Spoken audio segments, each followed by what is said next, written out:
Bien, buenas tardes. Estamos abriendo la sesión de esta tarde que estamos convocando desde el proyecto de democracia de la Universidad Miguel de Cervantes.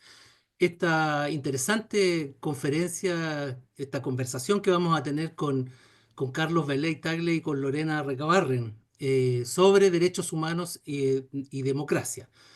Contextos, dilemas y propuestas para Chile. Vamos a esperar que se termine de conectar más público, más audiencia, e iniciaremos rápidamente. Hemos logrado ya una importante audiencia. Tenemos ya superado las 50 personas conectadas, lo que nos deja bastante contentos, ¿no es cierto?, por esta buena convocatoria que hemos tenido con este tema, con esta charla. Así que les damos cordialmente la bienvenida desde la Universidad Miguel de Cervantes a todos quienes están conectados y especialmente vamos a saludar a nuestros invitados del día de hoy. Ahí están con nosotros. Vamos a partir por las damas, Lorena Recabarren Silva, ¿no es cierto? Eh, Invitada, ¿no es cierto?, a comentar en la ponencia. Nos va a presentar esta tarde Carlos Beley. Vamos a hablar. Carlos, abogado de la Universidad de Chile, magíster en Derecho Internacional también de la Universidad de Ginebra y del Instituto Altos de Estudios Internacionales y del Desarrollo, también en Ginebra, Suiza. Y actualmente desarrollando labor académica como docente en la misma Universidad Miguel de Cervantes en el tema democracia. ¿Ah? Y por su parte nos acompañará posteriormente en el comentario Lorena Recabarren, que está con nosotros, abogada y cientista política de la Universidad Católica de Chile, magíster y doctora en ciencia política y social por la Universidad Pompeu Fabra, no sé si se pronuncia así, en Barcelona. ¿Ah? Subsecretaria de Derechos Humanos durante el gobierno del presidente Sebastián Piñera Echenique durante los años 2018 y 2022. Actualmente profesora también de la Facultad de Derecho de la Universidad Nacional Andrés Bello y de la Facultad de Derecho de la Universidad del Desarrollo. A los dos, por supuesto, les damos un tremendo agradecimiento por acompañarnos esta tarde, compartir con nosotros y con todo el público estas reflexiones. Entonces le dejamos la palabra a Carlos para que pueda iniciar, ¿no es cierto?, la ponencia. Bienvenido y gracias por estar acá, Carlos.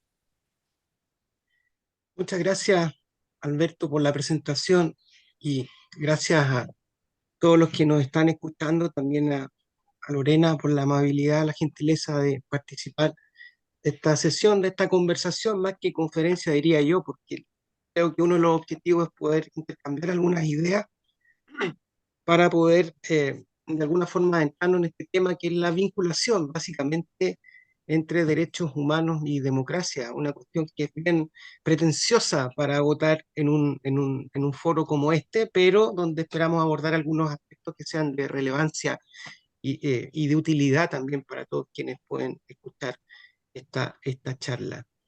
Y para ello, digamos, y como parte de este proyecto que tiene la universidad sobre investigación aplicada en democracia, ¿cierto? Se me solicitó hace un tiempo explorar un poco más sobre esta relación entre derechos fundamentales y sistema democrático. De nuevo, es un asunto bien pretencioso que no se agota en uno, en dos, en tres, ni en cuatro artículos que pudieran escribirse, pero que es bien importante tenerlo presente, sobre todo, creo, en mi opinión, para los desafíos políticos y sociales, ¿verdad?, que enfrenta nuestro país hacia adelante, ¿no? Eso es el punto de partida.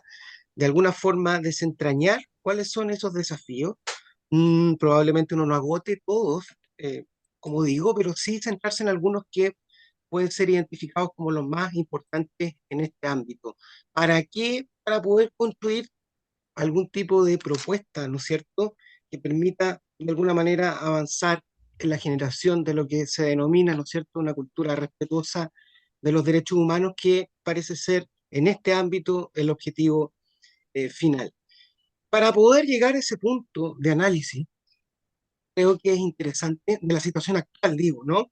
Y lo que viene, perdón, hacia futuro, creo que es importante partir contextualizando un poco, digamos, dónde estamos parados hoy día, en el 2025, de dónde venimos, porque eso permite, de alguna forma, poder trazar los objetivos futuros de manera más clara. Y en ese sentido, solo para hacer un repaso que no es totalmente exhaustivo, pero que sí, como digo, permite contextualizar, venimos de una transición, ¿verdad?, entre un régimen autoritario a un régimen democrático, ¿no es cierto?, que comenzó el año 90, ¿verdad?, y que se ha prolongado, ¿no es cierto?, hasta el 2025. Probablemente hay muchos desafíos que todavía en ese ámbito de lo que se denomina o denominó proceso de justicia transicional todavía estamos inmersos y que seguramente también condicionan la forma en que las personas se aproximan hoy día al tema de los derechos humanos en el país. Por eso es importante, creo yo, tenerlo presente, de dónde venimos, dónde estamos y hacia dónde vamos. Y ahí nos encontramos, ¿no es cierto?, con todo este conjunto de esfuerzos que ha realizado, a veces no muy bien valorado, ¿no es cierto? La academia suele ser bien crítica respecto a este proceso de justicia transicional que se ha llevado a cabo en Chile. Por supuesto que las cosas no son blanco-negro, tienen sus matices, y nos encontramos, ¿verdad?, con un proceso que se inicia con el retorno a la democracia y en donde los gobiernos democráticos, por supuesto, cada uno con distinta intensidad, con distintas prioridades, etcétera, han dado pasos que, a mi entender, son muy valiosos, digamos, ¿no? En este camino de reconstruir de alguna forma lo que fue o lo que es nuestro tejido social para conseguir esta aspiración de generación a nivel político y social de esta cultura respetuosa de los derechos humanos, ¿cierto? Y en los tradicionales ámbitos en los que se desenvuelven los procesos de justicia transicional, a mí me da la impresión de que el esfuerzo estuvo más bien centrado en la memoria y en la búsqueda de la verdad.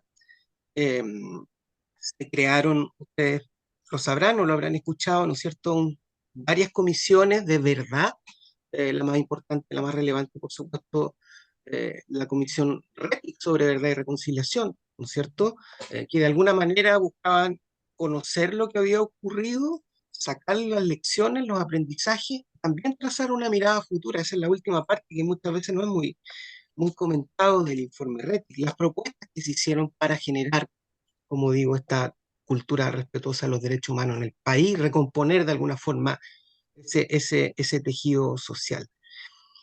En paralelo a ese proceso, ¿no es cierto?, de reconocimiento de los hechos ocurridos, de preservación de la memoria, de búsqueda de un consenso respecto a los hechos que han ocurrido, fue desarrollándose en forma paulatina un proceso más engorroso, diría yo, más complejo de aplicación de justicia o impartición de justicia respecto a las personas que fueron responsables de las violaciones sistemáticas a los derechos humanos cometidas en el país en dictadura, ¿no? Ese proceso, por supuesto, ha sido bastante sinuoso, eh, y se provoca un quiebre el año 98, ¿no es cierto?, cuando existe un cambio de criterio de la Corte Suprema, fundamentalmente respecto a la aplicación del decreto de ley de amnistía, ¿verdad?, que es lo que frenaba antes de eso las investigaciones y las sanciones, por supuesto, respecto de los responsables.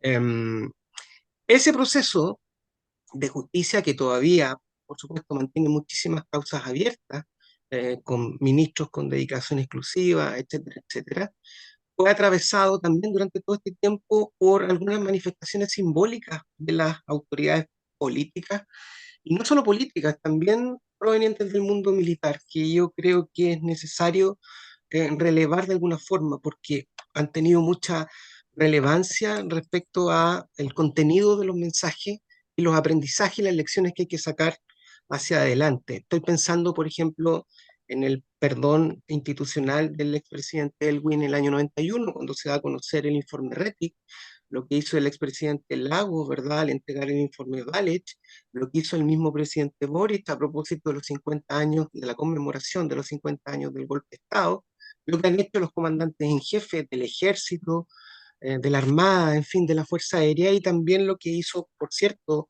el expresidente Piñera en 2013 a propósito de los 40 años, de la conmemoración de los 40 años del golpe, ¿no? Todas esas medidas o aproximaciones simbólicas también, de verdad, ¿no es cierto?, de reconocimiento de los errores cometidos, de los horrores también que se produjeron en el país, yo creo que han, como digo, sido un aporte en este contexto, digamos, en el que nos situamos hoy. Y entonces, también en paralelo a todo este proceso que se da más bien en la esfera jurídica, por los tribunales de justicia y política, por estas acciones de verdad y de memoria, etcétera, también hemos recorrido una serie de cambios legales e institucionales que son relevantes. Por cierto, no voy a mencionarlos ahora porque han sido muchos, pero básicamente se ha intentado crear, cuando digo intentado, porque el proceso, a mi entender, no está acabado, crear una cierta institucionalidad nacional de promoción y protección de los derechos humanos. Y se ha hecho en dos esferas, básicamente. Una a nivel de órganos autónomos, por ejemplo, con la creación el 2009 y la puesta en marcha el 2010 del Instituto Nacional de Derechos Humanos, la Defensoría de los Derechos de la Niñez el 2018 y el Comité para la Prevención de la Tortura más recientemente. Y a nivel del, digamos, de la administración, ¿no es cierto? No de órganos autónomos, también ha habido transformaciones importantes en el caso de la institucionalidad chilena. Se han creado una serie de organismos públicos que tienen algún grado de competencia en materia de derechos humanos. No sé, estoy pensando en el Ministerio de la Mujer, en la propia Subsecretaría de Derechos Humanos en 2015, el Ministerio de Desarrollo Social y los organismos dependientes que tiene, la CONADI, digamos, todo lo que tiene que ver con las personas en situación de discapacidad, adulto mayor, etcétera, etcétera. Y en el campo legislativo, por cierto, que ha habido una adecuación de nuestra normativa interna respecto a los compromisos que el propio Estado de Chile ha asumido en el contexto internacional. Comenzó con el proceso de reformas constitucionales, de las 54 reformas constitucionales del año 89 que fueron aprobadas, específicamente en lo relevante a lo que conversamos, la modificación del artículo quinto de la Constitución, ¿no es cierto? Que, como saben, establece como límite al ejercicio de la soberanía respecto del Estado, como límite, limitación, ¿no es cierto?, a este ejercicio, el respeto de derechos humanos menciona que emanan de la naturaleza humana, ¿no? A partir de ahí, una serie de transformaciones legislativas, modificación de la ley antiterrorista, derogación de la pena de muerte, etc. Y a nivel de programa, de política pública, yo son muchas, por supuesto, pero quisiera destacar una, que es la elaboración y puesta en marcha de lo que se conoce como Plan Nacional de Derechos Humanos. Vamos en la segunda versión. El primer proceso fue bien complejo, ¿no es cierto? Pero es indispensable que un Estado como democrático como el chileno, por supuesto, tenga mecanismos de verificación respecto a las metas que se trazan en esta materia, con todo lo que eso implica, ¿no? La participación de la sociedad civil, el compromiso de las instituciones, de las autoridades políticas, etcétera. He resumido en, no sé, 10 minutos, digamos, las temáticas que creo que son relevantes de tener presente para situarnos hoy día, digamos, ¿no? En el 2025, como decía al comienzo, y eh, poder identificar de esta forma lo que yo percibo, que no es algo necesariamente propio mío, sino que más bien uno lo identifica y trata de darle cierto sustento a lo que son los principales desafíos, dilemas, tensiones, etcétera, que enfrentamos hoy día como sociedad, como país en materia de derechos eh, humanos. Lo primero que quisiera decir respecto a esto es que la relación que existe entre derechos humanos y sistema democrático, lo que originalmente nos convocaba, ¿verdad? Creo que hace indispensable ese binomio democracia-derechos humanos. Uno presupone al otro, necesita al otro. Los derechos humanos florecen en contextos democráticos, ¿no es cierto? Por más que sea una perogrullada, es así. No hay otro ambiente político, digamos, en el cual puedan ser garantizados, respetados y promovidos que en el contexto de una sociedad democrática. Y a mí me parece esto como idea central, digamos, ¿no? Que estamos en un momento en el que debemos plantearnos la necesidad de relegitimar de alguna forma lo que ha sido durante este tiempo el tradicional, por poner un apellido, discurso de los derechos humanos, para poder dotarlos de mayor garantía y de eficacia, ¿no? Necesitamos algunos consensos que de alguna forma, a mi entender, hemos extraviado en este camino, ¿no? Hemos transformado mucho de esto en campos de disputa, muchas veces demasiado politizado y hemos perdido el foco de valoración de las diferencias, pero también de construcción de un piso común compartido, digamos, ¿no? Esa afirmación que parece algo sencillo, por supuesto, se nos ha complejizado mucho durante todo este tiempo y, de hecho, me atrevería a adelantar de que hemos, en ciertos eh, sectores sociales, políticos, etcétera, de alguna forma se escuchan más bien discursos regresivos en materia de derechos humanos, otros demasiado ortodoxos, digamos, ¿no?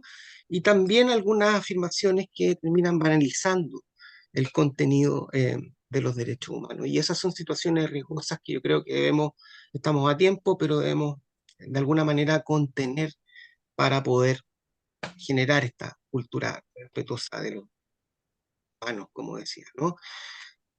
Y creo que es fundamental en ese sentido hacerse cargo de cuatro áreas que voy a mencionar brevemente con un par de ideas centrales respecto a cada uno, ¿no? Estas áreas o ámbitos en los que se expresa esta relación tensa entre democracia y derechos humanos, me parece que se dan en los siguientes niveles. El primero, en la política y en la sociedad en su conjunto. El segundo, en las instituciones propiamente tal.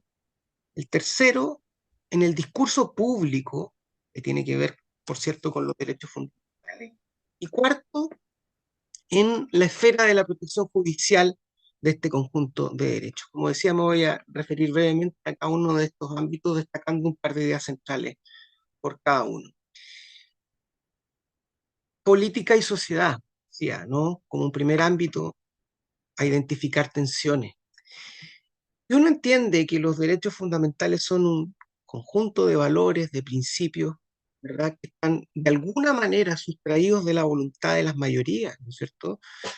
Como, como afirma o afirmaba Ferrajoli, esto que le llama la esfera de lo no decidible, en el sentido que están fuera del juego democrático porque sale un consenso, ¿no es cierto?, en donde hemos decidido que hay ciertos valores que no son de alguna manera transables, que debemos respetar a todo evento, ¿no es cierto?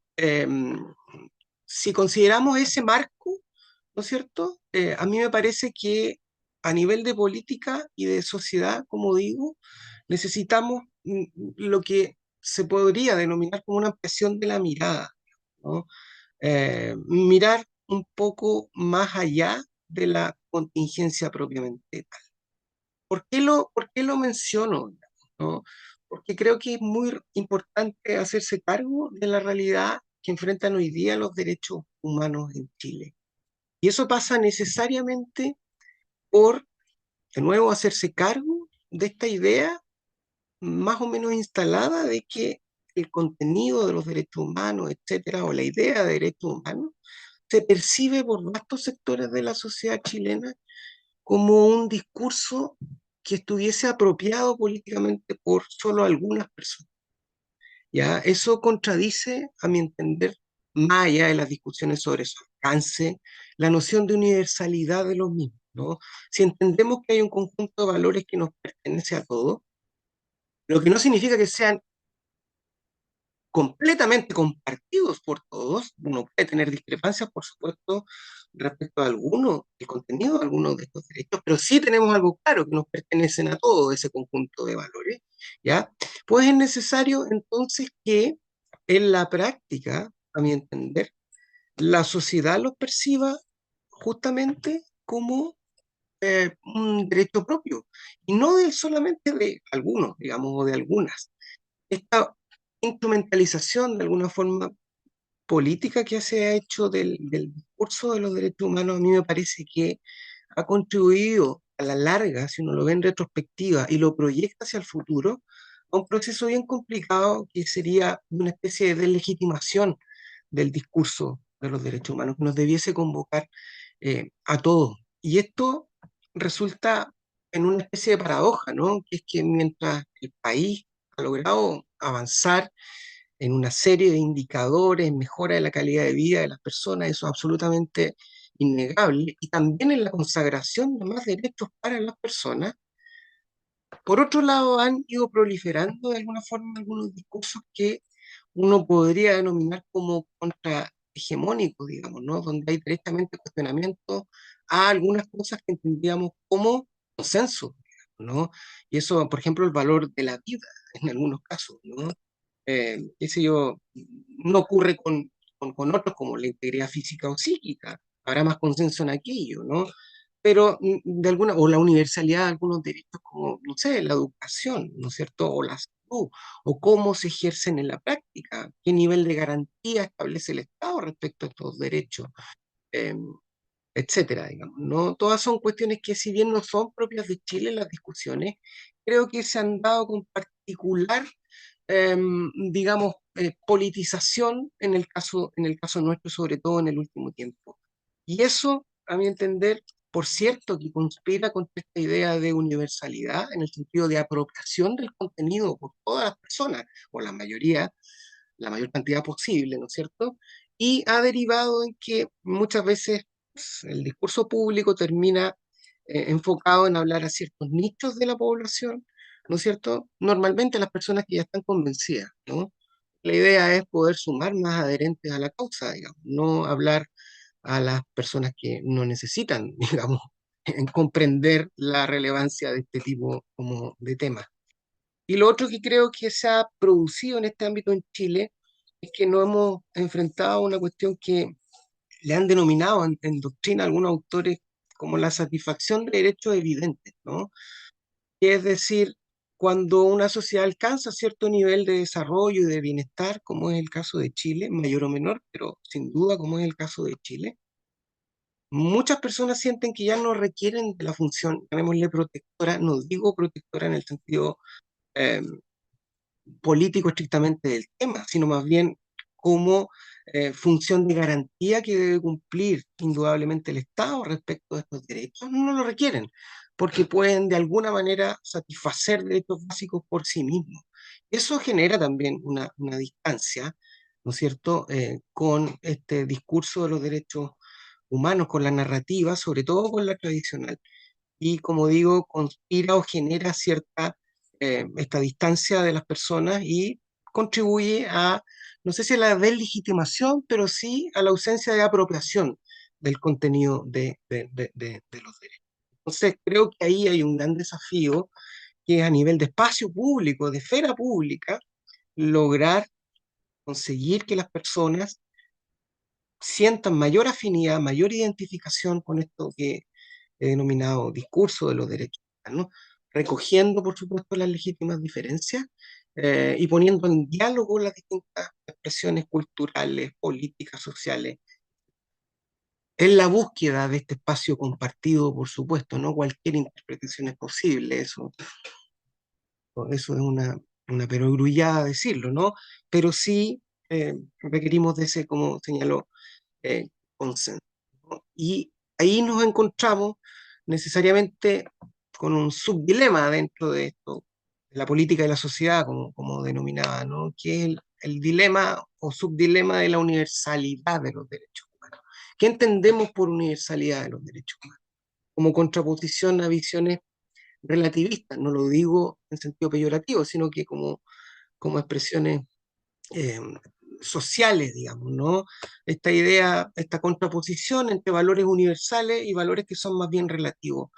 Eh, pues bien, yo creo que esa también es una tensión presente en Chile, así como en el resto del mundo, no es algo propio nuestro.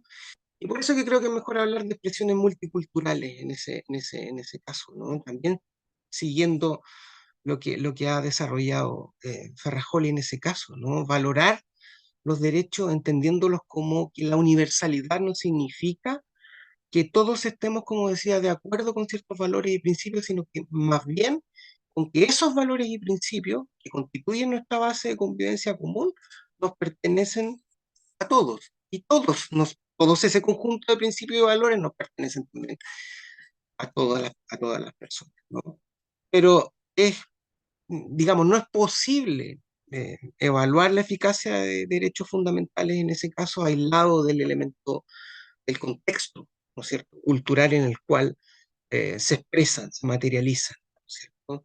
Eh, Creo que eso es importante porque eso nos permite identificar algún tipo de moralidad básica, ¿no es cierto? En algún minuto afirmaba Peces Barba, ¿no? Y también uno dice, bueno, pero esa discusión un poco, qué sé yo, académica, doctrinaria, cómo se expresa en la práctica. Bueno, si uno defendiese, por ejemplo, una visión ultranza, universalista, ¿no es cierto?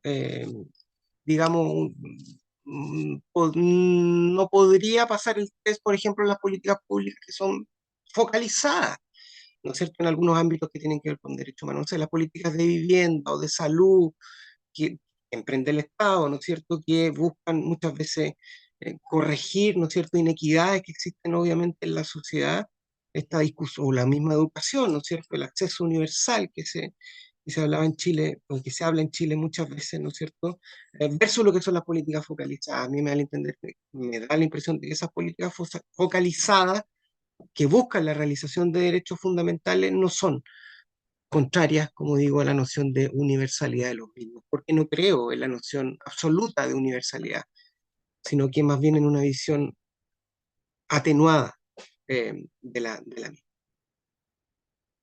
El segundo de los ámbitos, para ir avanzando, tiene que ver donde se identifican los dilemas, a mi entender, de derechos fundamentales en Chile hoy, tiene que ver con las instituciones.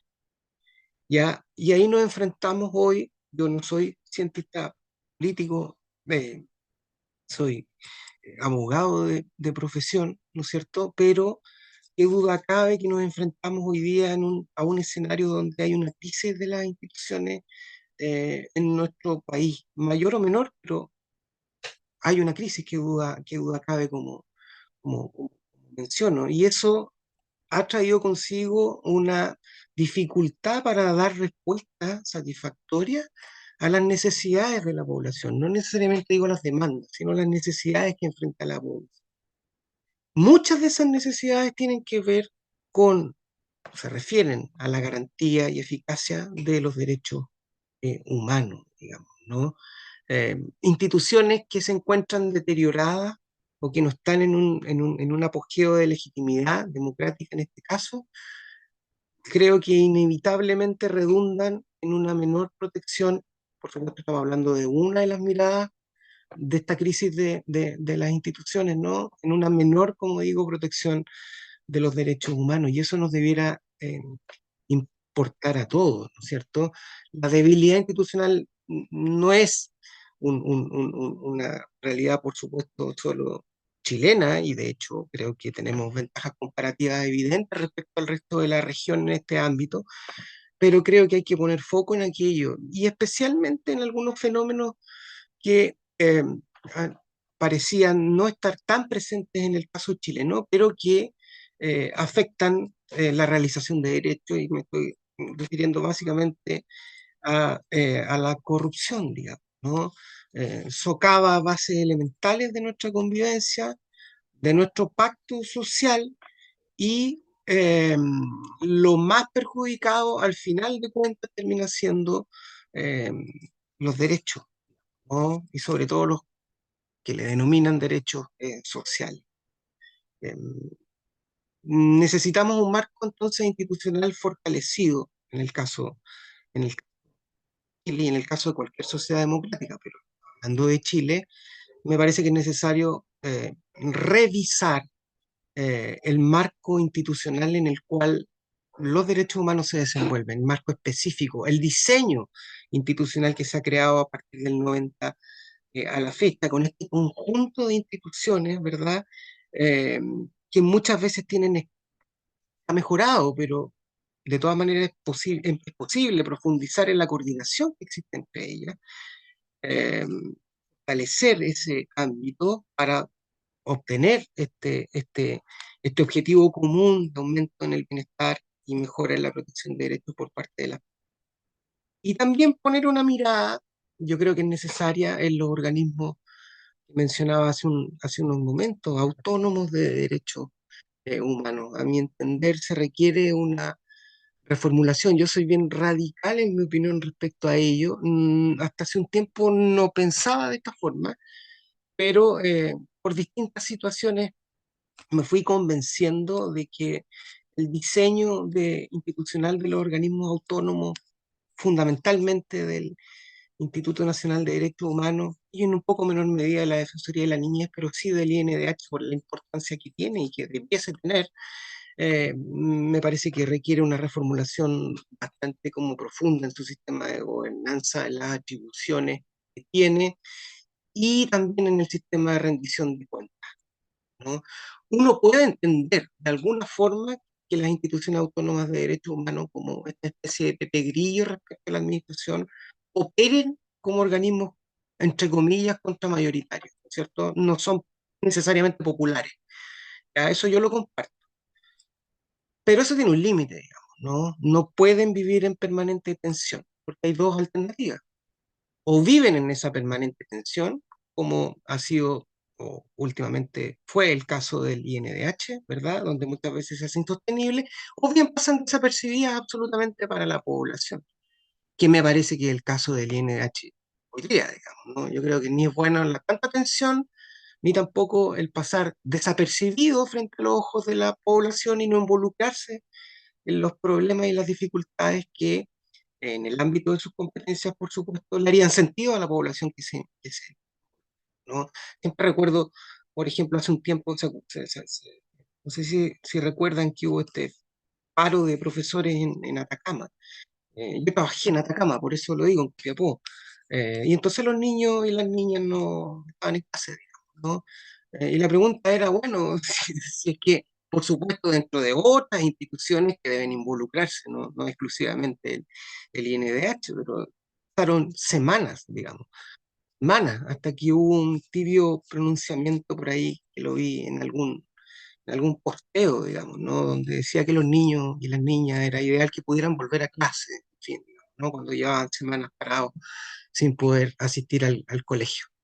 Eh, Creo que acciones como esa, por ejemplo, contribuyen a generar una identificación por parte de las personas, a salir de la trinchera y también a relegitimar, como decía al comienzo, esto que se denomina discurso de los derechos. Para avanzar y no extenderme en demasía, creo que también el tercer nivel de análisis es mejorar el discurso público, ¿ya? Y en eso creo, en materia de derechos humanos, por supuesto, en eso creo que tiene especial relevancia el rol de las autoridades, por supuesto, de lo que se denomina, no sé si es correcto el término, pero lo que se denomina la clase política, ¿cierto? Los líderes de opinión. Eh, en fin, yo creo que esta idea de utilizar de manera instrumental los derechos humanos como una más de las herramientas de política contingente puede contribuir a ganar una elección, pero me da la impresión de que si miramos en perspectiva futura, le hace un graso favor, digamos, a lo que debiese ser nuestra aspiración de fortalecimiento de este piso mínimo, al menos común, compartido, ¿no es cierto?, que deberíamos tener como sociedad. Yo creo que hay que apuntar hacia rescatar el valor de las legítimas diferencias, de la diversidad de aproximaciones a temas complejos como son los derechos humanos. Eh, También me parece que no cualquier interpretación posible que uno tenga respecto a los derechos humanos cabe dentro de las reglas del juego, pero sí existen espacios, creo yo, donde se puede conseguir esta convergencia sobre la base de estos valores comunes. Y a mí me parece que en la situación última de nuestro país estamos bastante al debe. Y por el contrario, creo que se ha producido cada vez más un fenómeno de instrumentalización, digamos, hay una especie de arremetida, ¿no es cierto?, que no es propio de un sector, sino que se da en los distintos espectros políticos, digamos, ¿no?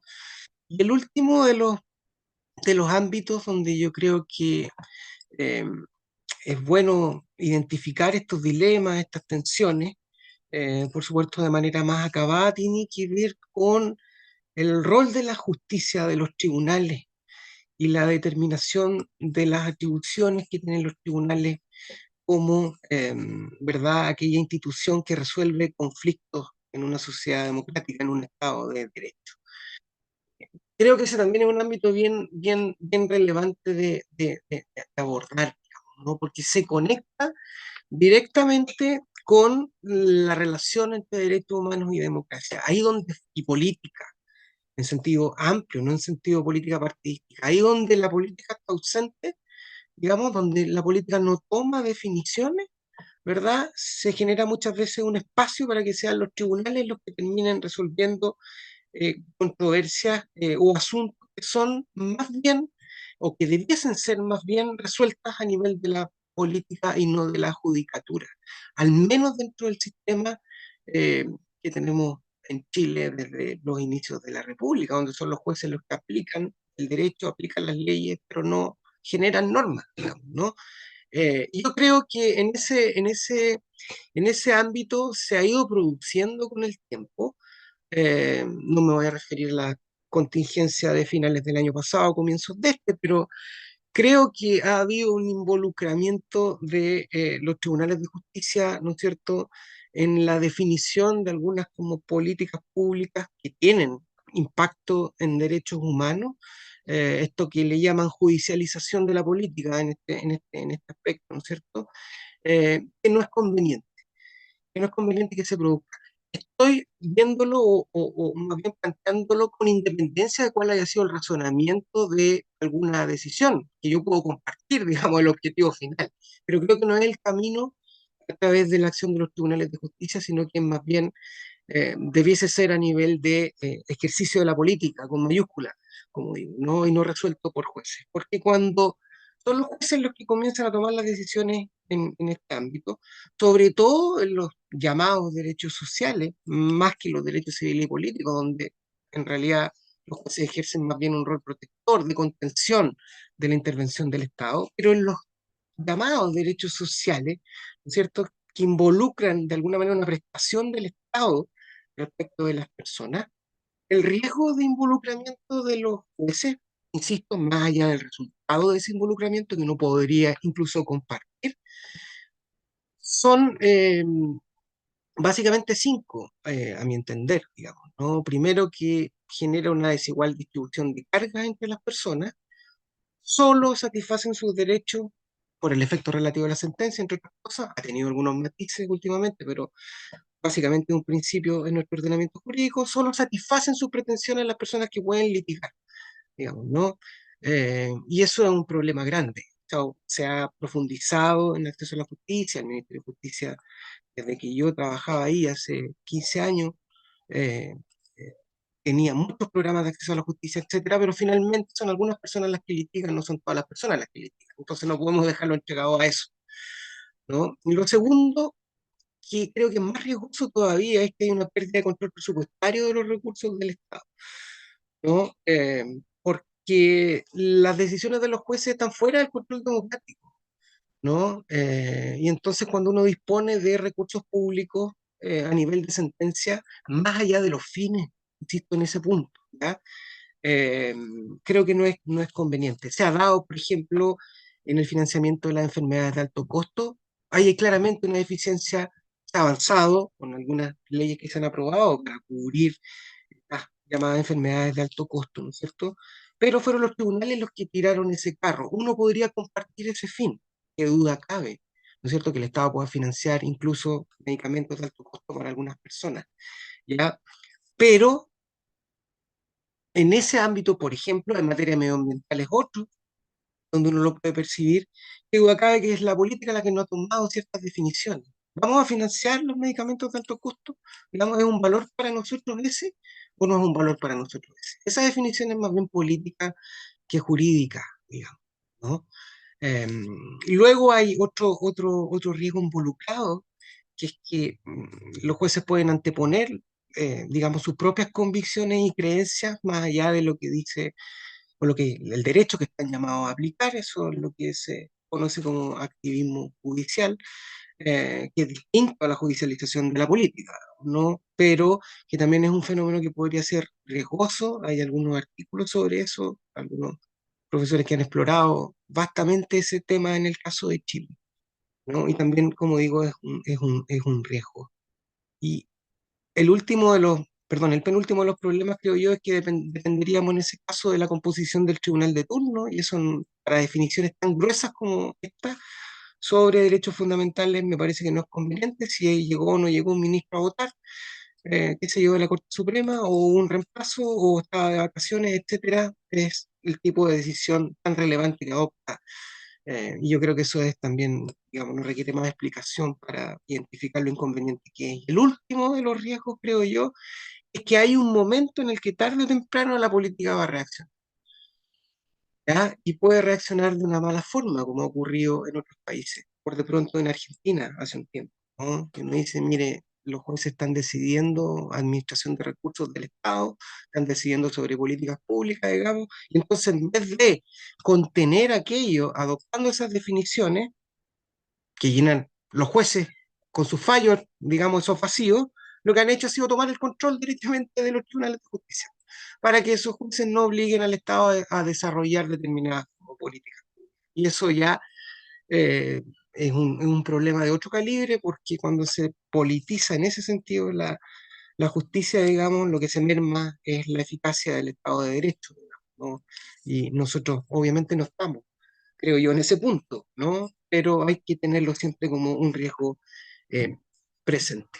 Entonces, solo para sintetizar y terminar y darle la palabra a Lorena, eh, creo que esta gran aspiración de generar, de fortalecer y conducir la generación de esta cultura respetuosa de los derechos humanos en Chile, yo creo que debemos detenernos y reflexionar un poco para efectos de mirar con altura de miras cómo estamos desarrollando el proceso. Yo creo que nos hemos inmiscuido o entrado en una especie de coyuntura, eh, hemos politizado demasiado el discurso, se ha dado mucho espacio a eso, se ha perdido el norte y la perspectiva. No digo que estamos completamente extraviados, porque qué duda cabe que han habido muchos avances, pero siempre están presentes los riesgos, algunos de los cuales he mencionado.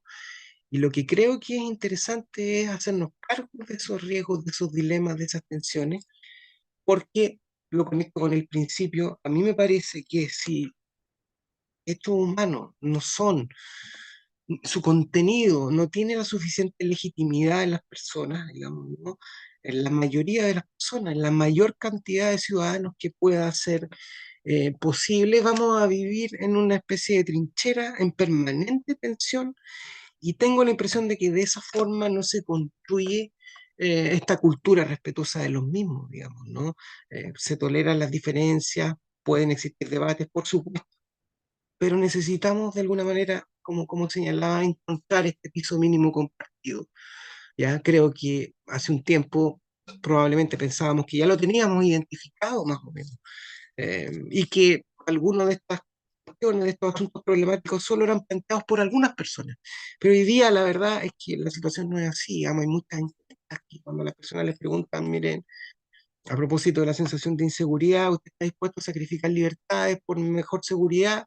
En fin, razonablemente las personas responden que sí, digamos, ¿no? Entonces, eso nos lleva a preguntarnos cómo lo hemos hecho durante todo este tiempo, digamos, ¿no? Para llegar a un punto como el. Eso, Alberto. Agradecemos a Carlos por esta excelente presentación, esta visión que nos plantea sobre el tema de derechos humanos y democracia. Nos plantea varios puntos en los que hay que reflexionar, precisamente haciéndonos esa invitación, ¿no es cierto?, a tensionar un poquito el tema. Pero para eso también invitamos, o es parte de esta conversación, Lorena. Lorena, que es una destacada, digamos, miembro también subsecretaria en el tema de derechos humanos, que es abogada y ha estudiado profundamente el tema, va también a emitir también un juicio, una opinión sobre lo que nos ha planteado Carlos en adelante. Adelante, Lorena, muchas gracias. Muchas gracias, Alberto. Saludos a todos, muy buenas tardes a todos y a todas. Quiero agradecer inmensamente la invitación que me hizo llegar la Universidad Miguel de Cervantes a través del proyecto de investigación aplicada en democracia. Saludar a Gutemen Martínez, el presidente de la Junta Directiva de la universidad, y por supuesto a Eduardo Zafirio, que fue mi profesor en los tiempos de la licenciatura de Ciencia Política, que es el director del proyecto de investigación de democracia en la universidad, y por supuesto a Carlos, con quien hemos tenido el gusto en alguna oportunidad de estar juntos, y hablar de estos temas que nos ha contado y nos ha dado una pequeña aproximación a los dos textos que ha escrito en el marco de este proyecto. Yo quisiera enormemente valorar el primer texto de Carlos. Él mismo señala el esfuerzo en sistematizar todas las acciones que el Estado ha llevado adelante ya hace 90, 25, 35 años, ¿verdad? Desde el retorno a la democracia, lo que supuso desde el informe Rettig en adelante el periodo de justicia transicional y los retos y desafíos y oportunidades que aún tenemos sobre ese tema. Y ahí yo vuelvo a agradecer y a reconocer el esfuerzo de sistematizar esos esfuerzos que muchas veces permanecen ya sea de alguna manera ignorados simplemente, porque no pareciera que son como parte de la actualidad, pero también por otra parte, de repente, y con justa razón, podría ser por parte de quienes fueron víctimas, por quienes son familiares de víctimas, no son siempre suficientes, ¿no? Pero desde una mirada científica, académica, se reconoce y agradece ese espacio de sistematización de información tan relevante a 35 años de el retorno a la democracia y del término de la dictadura que violó de manera tan sistemática, valga la redundancia en la palabra, los derechos humanos de tantas personas en Chile. Quiero poner mi foco de estos 15, 20 minutos que me invitaron a conversar en el segundo artículo. Y en ese sentido, enmarcarlo en esta idea de la relación entre derechos humanos y democracia, específicamente en estos dilemas y propuestas que Carlos revisó previamente.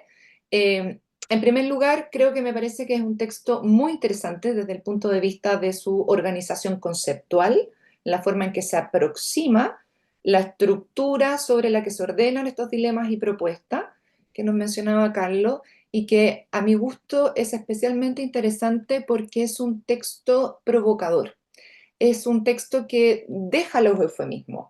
En un marco científico académico, deja esta manera un poco como tácita o a veces escurridiza de plantear algunas preguntas de derechos humanos en nuestro país, de su relación con la democracia, planteando preguntas que normalmente en el debate público no se suelen hacer de manera abierta, de manera transparente, muchas veces por temor a no encajar o a hacer sentir mal a alguien, o al revés, para radicalizar o para ridiculizar algún argumento de un contrario, digamos. Eh, y muchas veces, y eso es lo que a mí me parece más grave, simplemente por desconocimiento, por pura ignorancia intelectual, pareciera que dejamos de hacernos preguntas interesantes respecto de derechos humanos y las mantenemos en un nivel de discusión más bien antagónica, ideológica, que como Carlos nos acaba de señalar, por distintas razones, en el fondo no parece ser lo más adecuado para enfrentar un debate sobre derechos humanos en nuestro país hoy. Y a mí me parece que hablar de derechos humanos en ese sentido no es solo lírica, ¿no? No es buena voluntad o declaraciones de buenas intenciones. Creo que a estas alturas del desarrollo del derecho internacional de los derechos humanos, del derecho constitucional, de la filosofía política, del derecho, de la ciencia política en general, el cúmulo de conocimientos que tenemos, la codificación positiva de los principios y estándares de derecho internacional de los derechos humanos, así como todas las experiencias que hemos vivido en los últimos 80 años del orden mundial que se estableció post Segunda Guerra Mundial, le otorga un estatuto particular relevante al estudio y la reflexión sobre los derechos humanos, que no basta cuando lo abordamos meramente desde trincheras políticas, religiosas o ideológicas. Y de ese modo hay una parte que ahí Carlos no mencionó, pero evitar lo que él denominó, o haciendo referencia a otros autores y probablemente a una gran filósofa política, Hannah Arendt, a la banalización de los derechos humanos, ¿no? La banalización de los derechos humanos que se puede producir tanto respecto de quien ridiculiza por una ampliación sin sentido del concepto de derechos humanos, y por otra parte, esa banalización por querer asumir que todo es una grave violación de derechos humanos y no podemos obtener esa esencia del concepto que nos ayuda a poder entenderlo y mejor comprenderlo. Esa es mi primera como reflexión en torno al texto en general. Y en particular quisiera referirme a esta relación entre democracia y derechos humanos, poniendo algún foco en 3 o 4 puntos que me parecen relevantes. Y solo a modo de contexto también, en realidad, quería compartir esta inquietud y, por qué no decirlo, este temor respecto de las amenazas que hoy enfrenta tanto la democracia como los derechos humanos en el mundo y en nuestro país. Creo que a los horrores de la guerra y de los autoritarismos como en Nicaragua, en Afganistán, en Venezuela, en Cuba, en Irán, hace un par de meses sumamos a diario noticias que nos inquietan directamente desde la administración Trump. Y aquí en este sentido voy a ser súper directa. Creo que hay una inquietud respecto de la forma en que puede modificarse el orden mundial y por lo tanto la comprensión de los derechos humanos que se estableció luego de todo lo que ocurre desde 1945 en adelante, desde la creación de Naciones Unidas, la Declaración Universal de Derechos Humanos, los convenios de los pactos internacionales de derechos civiles, políticos, económicos, sociales, eh, la OTAN, la OSD, es decir, un cúmulo de instituciones y de diseños institucionales a nivel internacional que han permeado a nivel nacional tanto la normativa como la cultura política de los países y sistemas democráticos que hoy día se ven desafiados. Y en este sentido, si queremos mirar a nuestro país, que es donde está el foco del texto de Carlos, los dilemas y propuestas que se proponen en términos de desafíos y oportunidades, como yo quisiera mirarlo, me parecen realmente muy interesantes y muy provocados, ¿no? En primer lugar, respecto de esta, Carlos habla de una tensión permanente entre democracia y derechos humanos, o que la relación entre derechos humanos en realidad enfrenta una tensión, ¿no? Que si bien no es racionalmente y académicamente, filosóficamente, eh, es evidente encontrar la relación entre el sistema democrático como sostenedor y de la promoción y la protección de los derechos humanos, a su vez encontrar los derechos humanos como el argumento sustantivo de un sistema de gobierno democrático, en nuestro país en particular, se han dado los 3 elementos que Carlos propone en este sentido, en esta dimensión, en su texto, respecto de las tensiones que puede enfrentar esta diada democracia-derechos humanos, ¿no? En primer lugar, esta idea de confundir que los derechos humanos solamente pueden ser violados por parte del Estado. A través de sus agentes, ¿no? Esta idea es más bien sostenida en Chile y en el mundo, pero particularmente en Chile y en América Latina, por un mundo que, si bien se puede conceptualizar como tradicional, como lo señala Carlos en el texto de los derechos humanos, eh, en el caso particular de Chile especialmente, yo quisiera señalar que se trata de un grupo de partidos políticos, un grupo de personas, un grupo de la población en Chile que está impactado por la violación de derechos humanos en dictadura. Entonces, por lo tanto, es muy evidente hablar desde el Estado como violador de derechos humanos y de que la aproximación que hayamos tenido en nuestro país desde el retorno de la democracia en adelante haya estado enfocado en la violación de derechos humanos y por lo tanto la reparación. Y esa violación de derechos humanos fue, que duda cabe, por parte del Estado y sus agentes.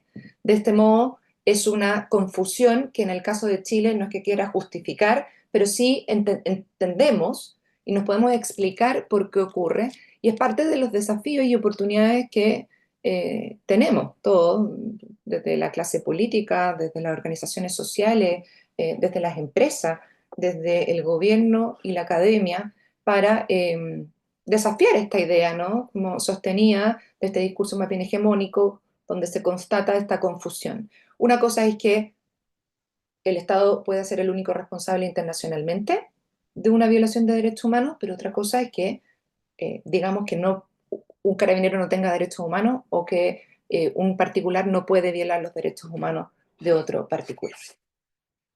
Otro elemento que menciona Carlos y que me parece relevante tiene que ver con la asimilación del concepto de violación de derechos humanos con cualquier hecho ilícito de tipo delictual, ¿no? Y en ese sentido yo también concuerdo con Carlos en el sentido de que no todo delito es necesariamente una vulneración de derechos humanos, eh, en su estricta dimensión, porque por cierto, un delito de robo, un delito de agresión física, un homicidio, sí lo va a ser, como no toda vulneración va a suponer la comisión de un delito.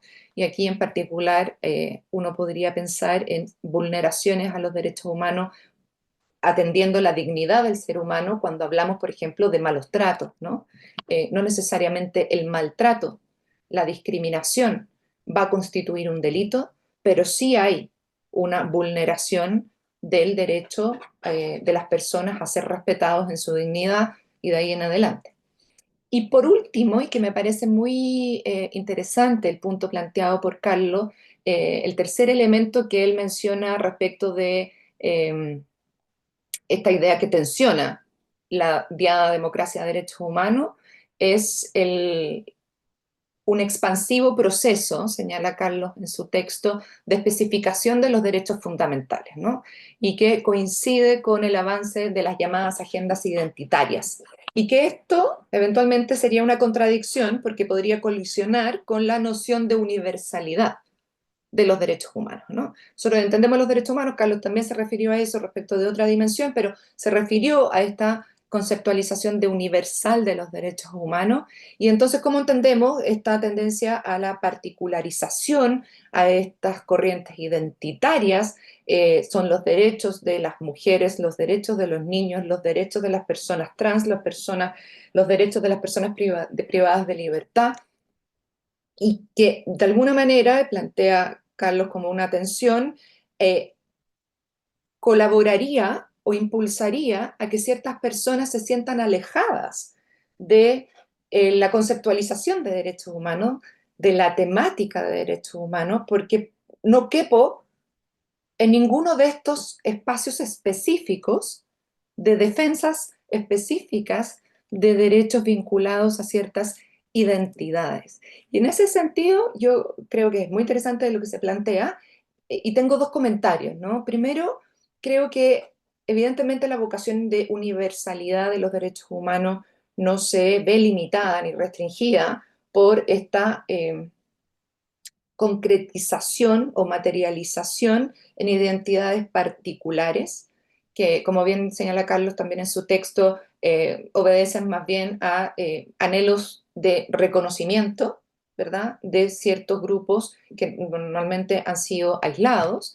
Eh, pero también me gustaría destacar algo que yo lo he leído, se planteado por algunos autores, por algunos columnistas, que la disyuntiva entre particularismos y universalismos, o entre las culturas más bien unitarias y el multiculturalismo, por ejemplo, que es una discusión muy eh, permanente y antigua en la ciencia política, eh,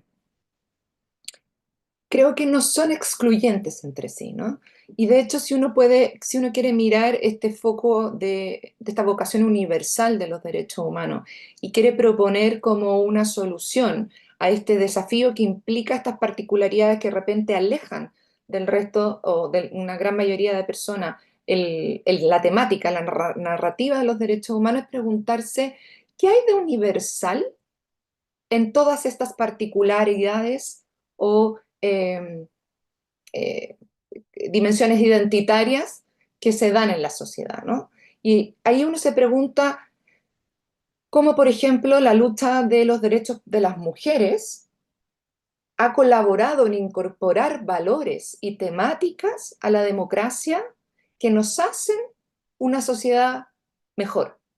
Cómo los valores identitarios a través de los cuales o por medio de los cuales se quiere impulsar los derechos de los pueblos indígenas, de las diversidades sexuales, de los migrantes, implican incorporar discusiones valóricas, reflexiones, conceptos en el debate público que de otra manera no habrían sido incorporados. Y creo que en ese sentido existe una cierta universalidad de estas como aproximaciones identitarias que es necesario rescatar de modo de superarlas eh, respecto de la narrativa, ¿no? Para poder ampliar la mirada sobre los derechos humanos y la comprensión del concepto de derechos humanos, que es precisamente lo que me permite dar paso al segundo punto que quería comentar respecto del texto de Carlos, este segundo sobre democracia y derechos humanos, que tiene que ver con ampliar la mirada sobre los derechos humanos, ¿no? Que es en este apartado que Carlos mencionaba de los dilemas y propuestas sobre política y sociedad. Eh, Carlos hacía referencia a que para un número no menor de chilenos los derechos humanos se perciben como parte de un discurso políticamente inclinado hacia la izquierda. Eso también se explica por nuestra historia y nuestra cultura, digamos, es bastante evidente, ¿no? Y creo que en ese sentido hay responsabilidad de ambos lados del espectro político eh, respecto de poder abordar el desafío que eso nos presenta y que pasa por una genuina voluntad de cambiar y de ampliar la comprensión de lo que entendemos por derechos humanos, tanto desde la izquierda, incluido los grupos de personas que son víctimas de las violaciones de derechos humanos y, por supuesto, desde la centro derecha hacia la derecha, ¿no? Hay una responsabilidad de mirar los derechos humanos superando, por una parte, las aproximaciones identitarias, pero por otra parte, en el sentido de su universalidad, no es que esté, no, a mí no me parece la idea de dejar las aproximaciones identitarias, pero por otra parte, mirar eh, los derechos humanos en esta comprensión un poco más amplia cuando no lo miramos solamente respecto de la violación de derechos y su necesaria reparación, sino que desde la promoción de los derechos humanos y por lo tanto desde la necesaria anticipación que debe tener el Estado y por lo tanto quienes quieren gobernar ese Estado, y ahí me refiero a los partidos políticos y a todos quienes quieren ser candidatos presidenciales, que mirando el servicio electoral hoy día son más de 100 los que están buscando eh, firmas para ser candidatos presidenciales en estas próximas elecciones. Eh, tienen el desafío, tenemos el desafío de ampliar esta comprensión de los derechos humanos con responsabilidad respecto de lo que ocurrió en nuestra historia, de lo que significa no seguir utilizando políticamente estas violaciones de derechos humanos de lado y lado. Y en ese sentido, uno de los elementos que me parece más provocador del texto de Carlos, y mirarlo sin eufemismo, en el fondo, ¿qué está pasando?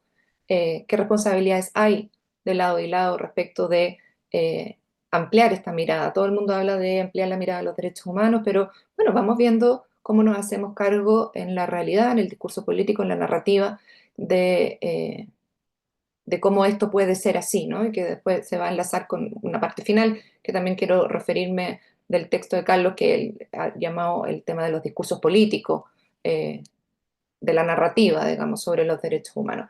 Eh, Volviendo al tema de la ampliación de la mirada, en esta temática o capítulo de dilemas y propuestas sobre política y sociedad, Carlos señala un segundo factor que influiría, perdón, en la generación de esta distancia de narrativa de los derechos humanos respecto de la sociedad en Chile a lo que él denominó como la satisfacción de los derechos evidentes, ¿no? Refiriéndose a un autor. Eh, Algunas personas dicen no requieren ya de la satisfacción de ciertos derechos ni de la protección del derecho para poder satisfacerlos o acceder a ellos. En la medida que hay más bienestar, que hay progreso, desarrollo individual y colectivo, pareciera que las personas pueden prescindir, ¿no?, de la retórica de los derechos humanos al tener más o menos razonablemente garantizados estos derechos o sentirse menos expuestos a una situación de amenaza. Y en este sentido es bien contradictorio, no sé si contradictorio, pero es medio como eh, contraintuitivo el hecho de que mientras menos amenaza sentimos, menos sentimos la necesidad de proteger los derechos humanos y mantener la narrativa de los derechos humanos. Pareciera que necesitamos como de este motor de la violencia o de una vulneración grave o del recordatorio permanente de la amenaza, de la inquietud, del recordatorio respecto de la fragilidad de nuestra democracia o la fragilidad con que se pueden vulnerar nuestros derechos humanos, ya sea especialmente por parte del Estado, pero también por otros grupos, grupos terroristas, incluso por las empresas, ¿no? Que necesariamente son un actor relevante y les hemos otorgado un rol relevante en nuestra sociedad y en la construcción de un desarrollo sostenible. Después quisiera referirme un minuto sobre eso. Es como si necesitáramos ese recordatorio permanente. Y creo que también ahí hay una responsabilidad enorme por parte de las élites, distintas élites de nuestra sociedad, en mantener, sin necesidad de esos recordatorios de amenaza inminente, la idea de que no dar por hecho, no dar por dada eh, la democracia ni esa protección de los derechos humanos, ¿no? Y finalmente, Carlos señala que hay un tercer factor que conspiraría contra la ampliación de la mirada para relegitimar los derechos humanos, que es la escasa sintonía de los debates públicos respecto de las prioridades más acuciantes de la población, ¿no? Y en este sentido, Carlos pone un ejemplo respecto de esta dicotomía que se produciría entre la idea de defender los derechos humanos por una parte y hacerse cargo de las necesidades más urgentes de la ciudadanía. Y el ejemplo concreto que pone es el de la seguridad pública, ¿no? Entonces pareciera que cuando es más acuciante el tema de la seguridad, estamos disponibles a disminuir accesos a libertades y derechos que teníamos garantizados en pos de defender esta seguridad, ¿no? Esto es un debate que ya tiene muchos siglos, ¿no? Lo más atrás que al menos a mí se me ocurre por ahora retroceder es lo que ya proponía Hobbes en el Leviatán entre libertad y seguridad, ¿no? Estamos tan asustados de que el hombre pueda ser nuestro propio lobo, digamos, el que nos coma, que necesitamos tener un Estado absoluto soberano, este monstruo que llamaba el Leviatán, que le permita, pese a todas las restricciones de libertad y de derechos, dar seguridad a las personas. Obviamente hemos superado esa aproximación, es absolutamente contrario a los sistemas democráticos que hemos tenido y que nosotros eh, eh, consolidamos e intentamos seguir consolidando y construyendo en nuestro país. Y por lo tanto, el buscar este equilibrio, este punto medio entre la seguridad pública, las políticas públicas que se requieren para enfrentar la problemática de la seguridad pública, que evidentemente está en problemas, sin menoscabar al punto de verlos completamente reducidos, las libertades y derechos de las personas, es una responsabilidad nuevamente de todas las élites en nuestro país, digamos, tanto de las universidades, la academia, eh, los partidos políticos, evidentemente, el debate en el Congreso, el gobierno. Y esto supone, y también esto Carlos lo propone en su texto, pensar no solamente en la reacción a la violencia o al delito, sino que en buscar sus causas, ¿no? Durante un minuto o en algún momento uno se enfrenta como a la discusión de, ok, vamos a seguir pensando entonces en que personas o jóvenes que hoy día delinquen, que no tienen educación, que no tienen recursos, que no tuvieron acceso a la educación. Eh, pero ¿cómo me voy a preocupar de eso si eso se va a demorar 10, 15, 20 años en generar cambios y no me voy a preocupar de meterlos a la cárcel y secarlos en la cárcel, ¿no? Eh, bueno, creo que esa manera dicotómica blanco y negro polarizada de mirar el debate nos hace mal, porque racionalmente sabemos que son necesarias medidas actuales, inminentes, pero al mismo tiempo es imposible no saber que si nosotros mantenemos eso, lo único que vamos a lograr es una crisis del sistema político que no va a lograr procesar las demandas sobre seguridad pública, porque esto no se sostiene en el tiempo sin seguir interviniendo, porque se ha hecho, pero sin seguir interviniendo de manera muy concreta y muy evidente en temas como educación, salud, acceso a oportunidades en general, de capacidades, ¿no? Diría Amartya Sen. Eh, bueno, para terminar esto, yo quería, digamos, esta parte que tiene que ver con los dilemas de democracia y política y sociedad. Creo que en la enseñanza del derecho, de la ciencia política y también en carreras distintas, ingeniería comercial incluso, sociología, psicología, medicina, incorporar la temática de los derechos humanos casos éticos, conocimientos duros sobre derechos humanos y el enfoque de derechos humanos me parece una cuestión crucial para poder dar salida a estos tres elementos que tensionan la relación de democracia a derechos humanos, ¿no? A mí me parece muy interesante y por eso yo con mucho gusto acepté como participar en esta conversación poniendo un granito de arena en la discusión, simplemente porque me parece que son temas que se tienen que hablar eh, sin eufemismo, de manera muy directa, atendiendo a no solamente nuestra historia reciente, sino que nosotros mismos como profesores, en nuestras distintas asignaturas, nuestras distintas carreras, facultades y universidades, incorporar la enseñanza de los derechos humanos en las distintas carreras. A mí me parece particularmente interesante cómo este tema se está abriendo a otras disciplinas, ¿no? Fuera del derecho y de la ciencia política. En efecto, eh, la idea de que se amplíe la comprensión de los derechos humanos junto con poder atender estos tres elementos de desafíos que planteaba Carlos, que una de esas maneras de atenderlo podría ser lo que acabo de plantear respecto de la necesidad de incorporar de manera mucho más sistemática en las distintas carreras y disciplinas la enseñanza de los derechos humanos y de cómo intervienen en cada una de esas disciplinas.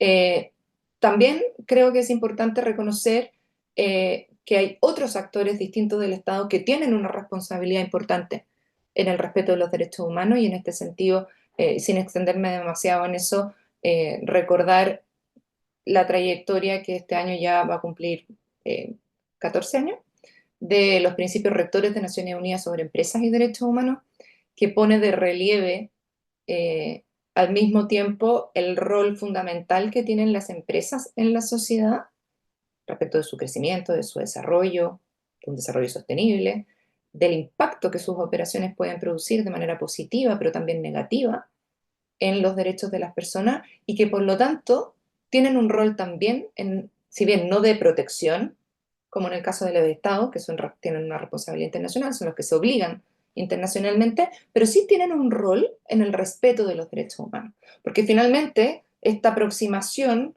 del cuidado de los derechos de las personas, que es lo que hace el Estado respecto a todos sus habitantes en el territorio, y pueden hacer las empresas respecto a sus colaboradores, directos e indirectos, especialmente en su cadena de suministro, supone una calidad humana de convivencia mejor, supone estándares civilizatorios mejores, supone un enriquecimiento de la sociedad en su conjunto y, por una parte, previene situaciones de riesgo de vulneración de derechos humanos y, por la otra, mantiene eh, sobre la mesa el debate sobre los derechos humanos sin necesidad de que exista la amenaza inminente de una vulneración física o violenta, ¿no? Como podría ser una guerra o un totalitarismo o no sé, una situación de crisis de gobierno importante. Eh, y creo que esto, como decía, en fondo amplía la narrativa de los derechos humanos, incorporando a este nuevo actor, que son las empresas, y además porque en el argumento, en el fundamento que hay detrás de este tema es precisamente materializar como derechos humanos otros específicos que quizás no se entendían como derechos humanos previamente, como son los derechos laborales, y que concretizan de una manera muy cotidiana el impacto que puede tener una determinada acción u operación en los derechos de las personas. Y ya para ir terminando, quisiera referirme al punto que toca Carlos sobre la relación entre democracia y derechos humanos mediante el fortalecimiento de las instituciones públicas, como no referirme a eso eh, después de haber estado como jefa de servicio 4 años, una institución nueva, joven, que en ese entonces solamente tenía un año y medio de ejercicio, en el fondo que se estaba construyendo administrativamente, que es la Subsecretaría de Derechos Humanos, y que viene a incorporarse en esta, no sé si diseño institucional en realidad, porque creo que todavía no tenemos un diseño institucional, pero en el conjunto de instituciones de derechos humanos, de promoción y de protección de derechos humanos que el Estado ha venido incorporando, ¿no? Y que Carlos mencionaba muy oportunamente, primero con el Instituto Nacional de Derechos Humanos, la Defensoría de la Niñez, el Mecanismo de Prevención contra la Tortura y distintos órganos de la Administración Central del Estado, entre ellos probablemente el más en términos centrales, digamos, por la temática, la Subsecretaría de Derechos Humanos. Y en ese sentido creo que es relevante entender una oportunidad que estamos teniendo ahora. De hecho, me invitaron a participar como parte de esa comisión, que es la Comisión Presidencial Asesora para la Reforma del Instituto Nacional de Derechos Humanos, que está funcionando desde comienzos de marzo, a propósito de una discusión presupuestaria que se produjo cuando se aprobó el presupuesto 2025 para este año fiscal, digamos, y no sé si todos lo recuerdan, digamos, pero hubo un conflicto respecto de aprobar recursos para el Instituto Nacional de Derechos Humanos, lo que suponía en la práctica su eventual cierre, y una manera de salir de esa crisis presupuestaria fue acordar en el marco de la Ley de Presupuestos del año 2025 la creación de una comisión plural transversal que genere propuestas al presidente de la República para reformar el Instituto Nacional de Derechos Humanos. Y creo que esta es una oportunidad importante para el país, que a partir de esto no se va a hacer obviamente en el mismo tiempo, hay un plazo acotado de esta comisión al 30 de junio, para repensar o pensar por primera vez el diseño institucional organizado, ordenado, de promoción y protección de derechos humanos en Chile. Las distintas lógicas con que aparecen los distintos organismos de promoción y protección de los derechos humanos en Chile obedecen a lógicas históricas distintas, obedecen a lógicas históricas personales, digamos, personales me refiero a chilenas, nacionales distintas, y poder ordenar ese diseño institucional con competencias, con facultades definidas, donde no se sobrepongan facultades o que sobreponiéndose estas puedan coordinarse. Por ejemplo, me parece que es una oportunidad muy relevante que puede surgir de esta contingencia que fue dejar casi sin existencia al Instituto Nacional de Derechos Humanos y a la convicción de fortalecer esta institución de derechos humanos con los debidos y adecuados reformas que se puedan realizar. Yo quisiera simplemente mencionar que en una época difícil de nuestro país, el estallido, lo denominado estallido social, donde hubo vulneración de derechos humanos, que duda cabe, ¿no? Digamos, desde particulares a particulares, desde el Estado a particulares, esto se ha visto en los procesos judiciales que se han llevado adelante, el ordenamiento que supuso eh, el sistema de protección de derechos humanos en Chile fue clave.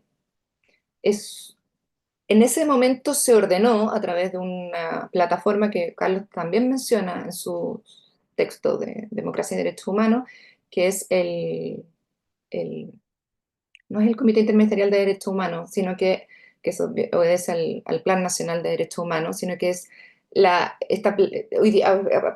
acabo de olvidar el nombre preciso de esta instancia, pero es esta instancia que está coordinada por el Ministerio de Justicia y Derechos Humanos, que se crea en el marco de la reforma procesal penal, donde participan todos los actores relevantes en la implementación de esta reforma procesal penal. Está el Ministerio de Justicia y Derechos Humanos, está el Poder Judicial, está el Ministerio Público, está la Defensoría Penal Pública, está Gendarmería, está el Servicio Médico Legal, está el servicio, bueno, lo que era el Servicio Nacional de Menores.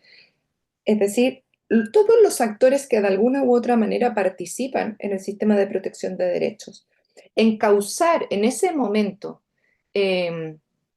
a través de este comité intersectorial de justicia, digamos, la forma en que el Estado de Chile se aproximaba a la protección de los derechos humanos en ese momento, en las circunstancias y complejidades políticas que además suponía, incluso fue reconocido por los organismos internacionales que realizaron visitas in loco en nuestro país. Yo me refiero a la Comisión Interamericana de Derechos Humanos, a Human Rights Watch y a la Oficina del Alto Comisionado de Derechos Humanos. ¿Y por qué lo digo? Porque a propósito de esta oportunidad que tenemos de reforma del INH y esta posibilidad de repensar el diseño hacia adelante para los próximos 30 años de protección, de promoción y protección de los derechos humanos en Chile, el reconocer que tenemos un sistema de protección y valorar ese sistema de protección que ya tenemos, creo que es un punto importante y creo que además es un reconocimiento a todos los esfuerzos institucionales que se han hecho desde el retorno a la democracia para la promoción y la protección de los derechos humanos en Chile, que no, yo no tiraría por la borda ni supondría que están dados tampoco, ni garantizados, y que tenemos que, son espacios que tenemos, institucionales que tenemos que cuidar. Y finalmente, y ahora sí que termino, en el ámbito de las dilemas y propuestas que propone Carlos en el discurso político, creo que hay especiales responsabilidades y oportunidades. Este año 2025 es un año de elecciones presidenciales, parlamentarias, y por lo tanto una de las bases que son de nuestra democracia y el Estado de Derecho van a volver a manifestarse en la práctica, ¿no? Y los ciudadanos vamos a elegir a quienes van a gobernarnos los próximos siguientes 4 años. Eh, y en ese sentido, y ahí Carlos también cita a Abramovich, ¿no? Cuando dice, cuando ya los derechos humanos dejan de ser simplemente el límite al poder, ¿no? Cuando pensamos en la construcción de los estados modernos y los límites a los poderes de la monarquía absoluta, los derechos humanos se constituyen, creo yo, también en una orientación, en principios orientaciones de programas de gobierno. Creo que en ese sentido, por ejemplo, los Objetivos de Desarrollo Sostenible, la Agenda 2030 de Naciones Unidas, es una agenda de derechos humanos. Y creo que programas políticos que consideren un enfoque de derechos humanos en un estado, en un marco de un sistema político democrático, un estado de derecho, propuestas de gobierno que tengan una convicción transversal respecto de incorporar el enfoque de derechos humanos, como por ejemplo respecto de los temas de seguridad pública, eh, sería realmente un tremendo avance y sería casi una novedad, ¿no? Por parte de todos los sectores políticos proponer algo así, ¿no? Esto no necesariamente, y creo yo, desde mi punto de vista, no significa terminar con los procesos pendientes de justicia transicional, muy por el contrario, creo que es el momento como de incorporarlos en esta comprensión más amplia de los derechos humanos y por lo tanto generar un motor que pueda transformar la mirada que tenemos de los derechos humanos en Chile desde una comprensión más amplia que solo pueda sumar y no restar, ¿no?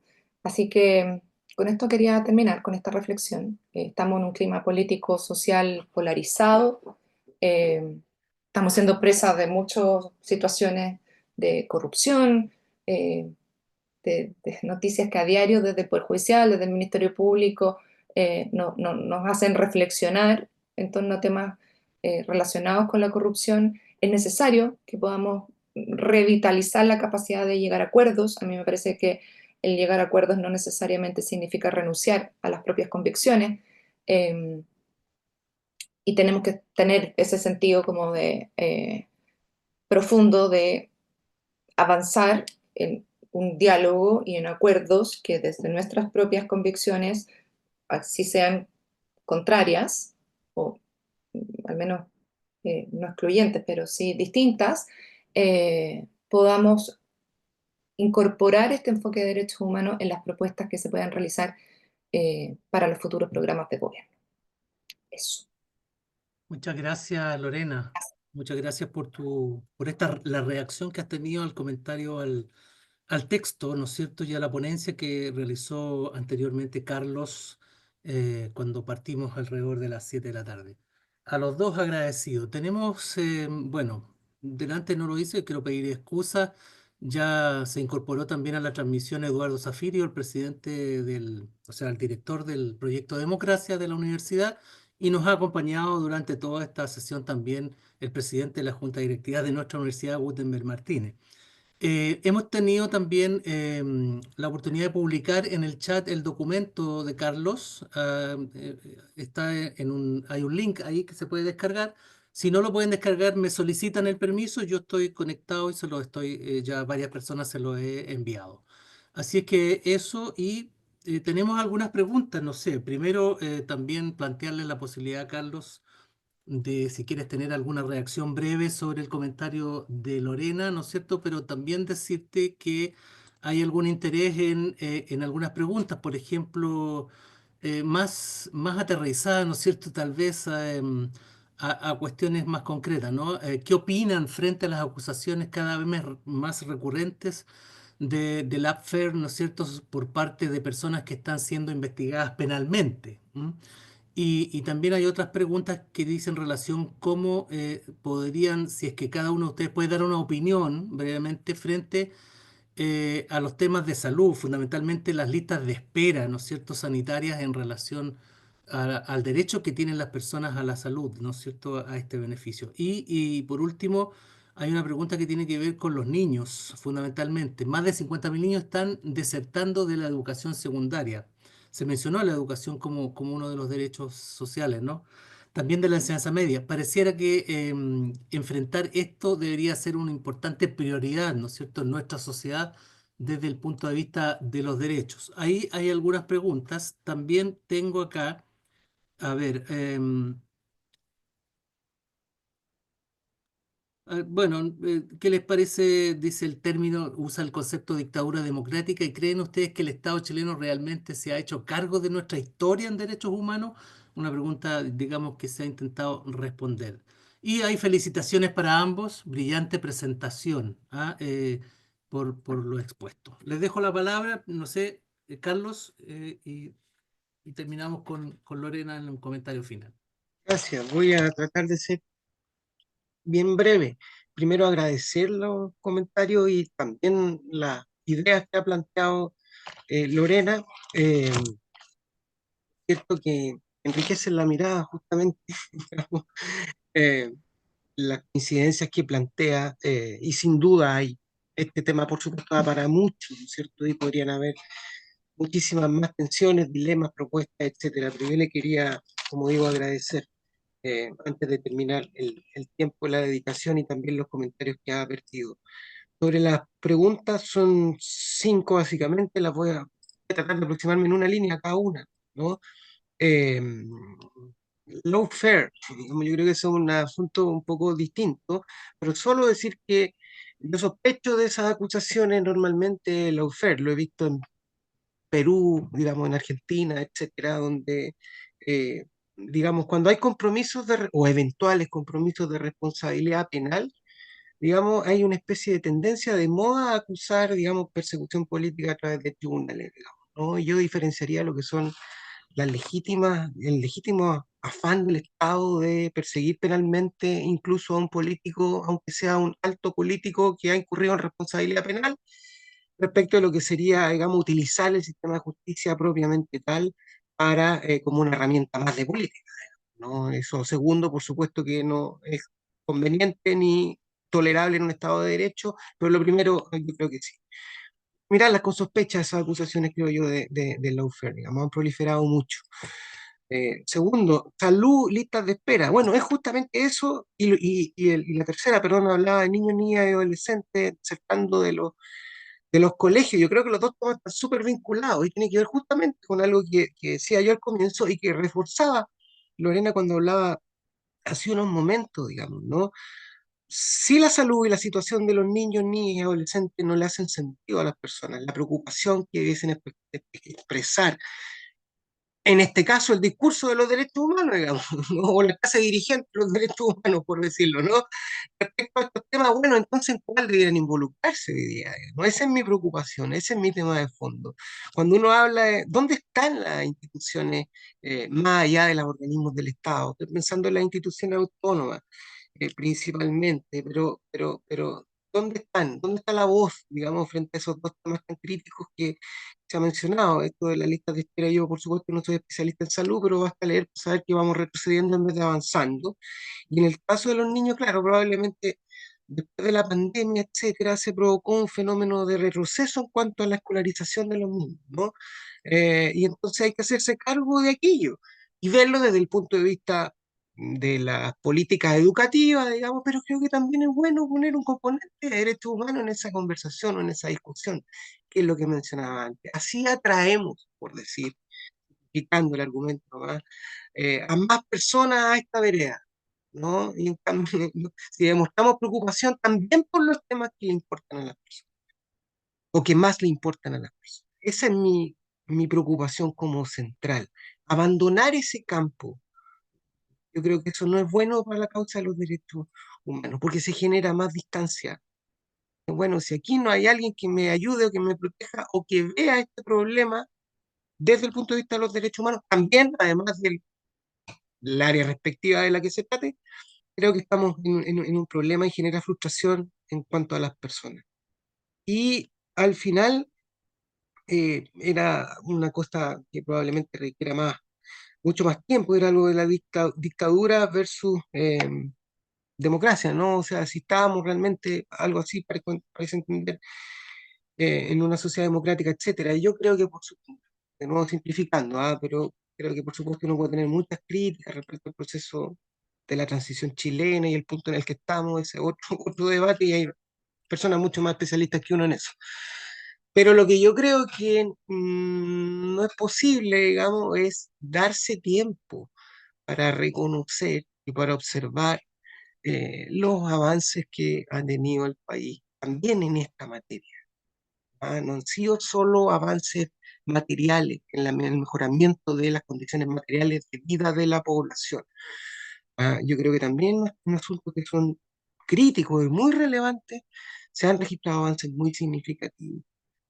Siempre se pone la visión sobre las deudas, digamos, no sobre las brechas que existen. Y yo creo que eso es, en cierto sentido, comprensible, pero también peligroso, porque uno pierde el foco.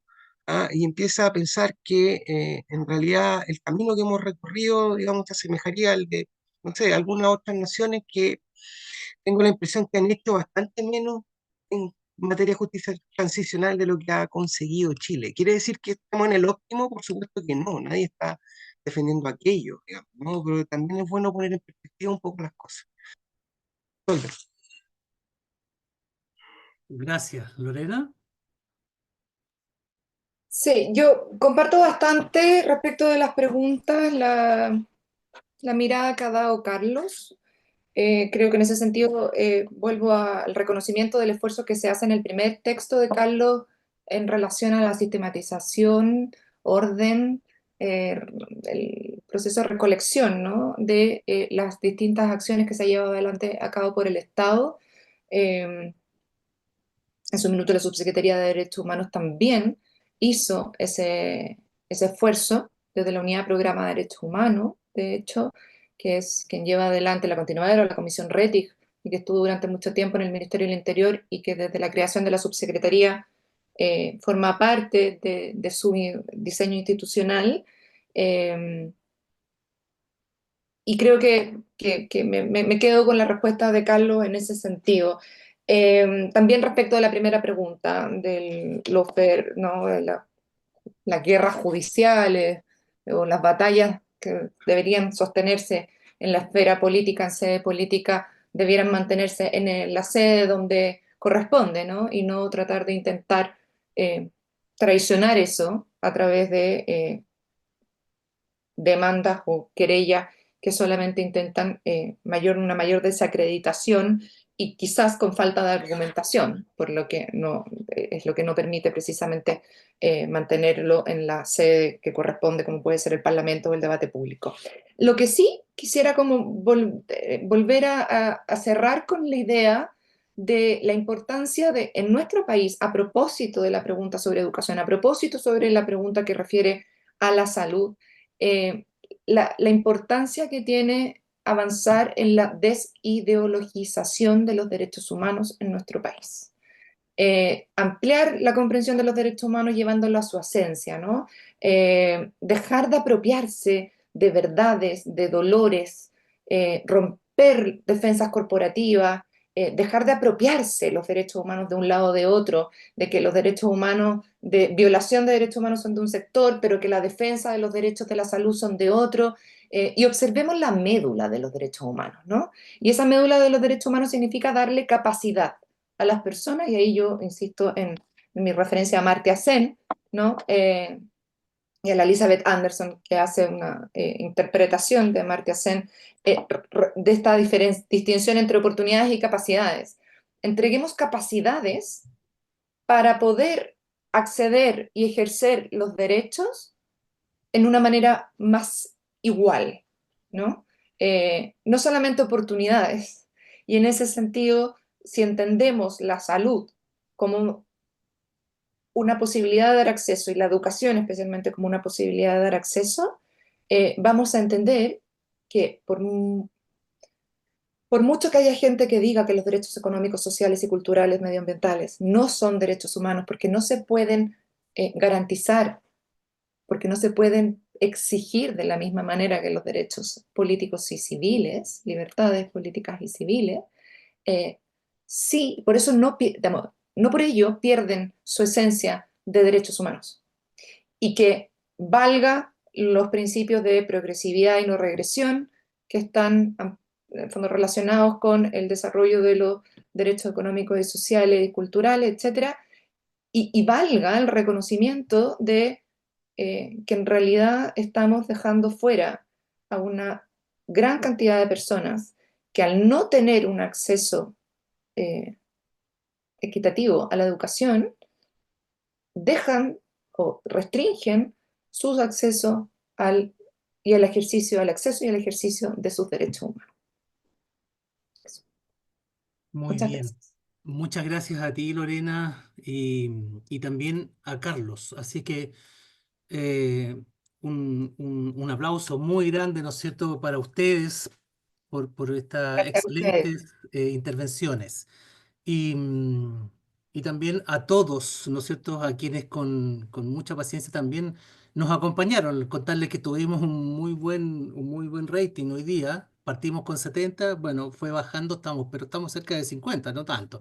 Así que estamos muy contentos desde del proyecto, ¿no es cierto?, de democracia por este inicio, ¿no es cierto? Ya, bueno, partimos en el mes de enero con algunas charlas y ahora seguimos en marzo y vamos a continuar durante el mes de abril y todo el semestre seguramente sugiriéndole distintos temas que tengan que ver con relativos al fortalecimiento, ¿no es cierto?, de los principios y valores de la democracia. ¿Ah?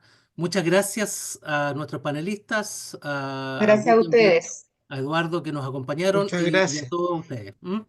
Buenas Buenas noches, que noches. descansen Gracias. todos. Muchas gracias Lorena y Carlos por habernos acompañado. Gracias. Gracias. Muchísimas gracias. Han estado estupendas las dos exposiciones. Yo logré entrar a las 7:05. No sé cómo, porque el link no me funcionó, pero algo hice que entré directo por Zoom. Pero logré escuchar casi completo a Carlos y a Lorena, por supuesto, completa. Y solamente decir dos cosas que quería reforzar al momento de presentarlo y que no pude hacerlo. Tanto Lorena como Carlos son destacados profesores universitarios. Lorena es profesora de la Facultad de Derecho de la Universidad del Desarrollo y también de la Facultad de Derecho de la Universidad Nacional Andrés Bello.